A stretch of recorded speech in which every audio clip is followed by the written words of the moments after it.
Welcome one and all to the drawing room.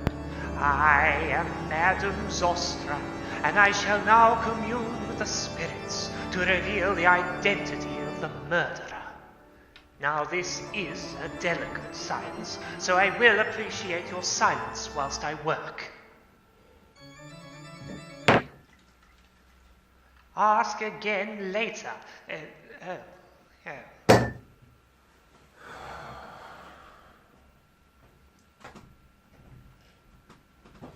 Well, I guess we could play Mysterium while we wait. Part 1.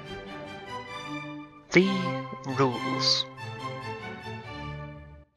Mysterium is a game for 2 to 7 players that revolves around one player as the Spirit.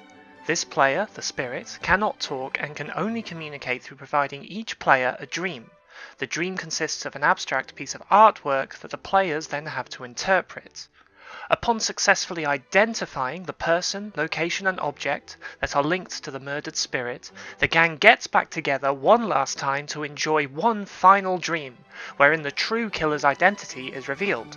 So, who will it be? Will it be this guy? Or this girl? Or this guy? The answer is none of them.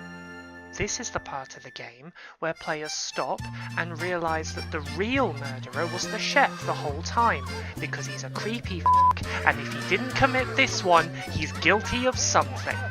Goddamn piece of sh*. Deuxième partie, Règles avancées. Now, normally this would be the part where I do a proper deep dive into the rules as they're presented. However, we have a limited amount of time and we're already, let's have a look. Oh my god, too far into this video for us to do a proper deep dive, so buckle up boys and girls, we're gonna have to do this quick. Gameplay is broken down into 2 phases. Phase 1, the reconstruction of events, and Phase 2, revealing the culprit. Furthermore, there are 2 steps to Phase 1, vision interpretation and spectral manifestation. At the beginning of Step 1, each psychic's intuition token is placed on the character progress board. The spirit will then choose a single psychic and place a vision card face up in front of him or her. They will then place a ghost token matching the psychic's colour against the game screen to remind them that they've already given them a vision card. The spirit must then pick another player and rinse and repeat the previous steps until every single player has received a single card. Then the timer's flipped. Now it's up to the psychics to determine which card correlates best with the vision they've received. Upon deciding, the player will place their intuition token on the card they believe correlates correctly. They may change their minds at any point until the sand timer runs out. The spirit also has the power to discard their entire hand and draw a new one by sacrificing a crow. The number of crows available to the spirit is determined at the start of the game based on the difficulty chosen by the players. Psychics may also place clairvoyancy tokens during this phase in order to try and guess if other players have got their interpretations correct or wrong. Correctly guessing other people's predictions will move players further along the clairvoyancy track. The further along the clairvoyancy track a player is, the easier the final guess is. And there we go, ladies and gentlemen, 4 to 7 minutes, that's all we're getting. And just maybe, that is somewhat revealing of my core problem. Part 3. The good, the bad, and the ugly. If someone was to ask me the very simple question, is Mysterium good? I would every single time have to answer yes. I enjoyed all my time with Mysterium, and whilst I do have a fairly glaring issue with it, I can't say I didn't enjoy it. And it wasn't just me. Over Christmas, it got my dad's seal of approval, which is always good. My dad doesn't play board games, and this was a game that he was able to come to and enjoy. And at its very core, it is fun, trying to see and suss out how the people you love and are playing with, how their brains work. And it is worth noting this is a game that massively benefits from playing with people you already know, at least to some extent.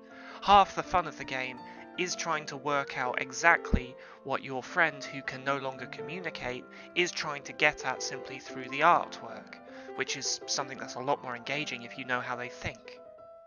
As you've no doubt realised, there is a but coming, and here it is.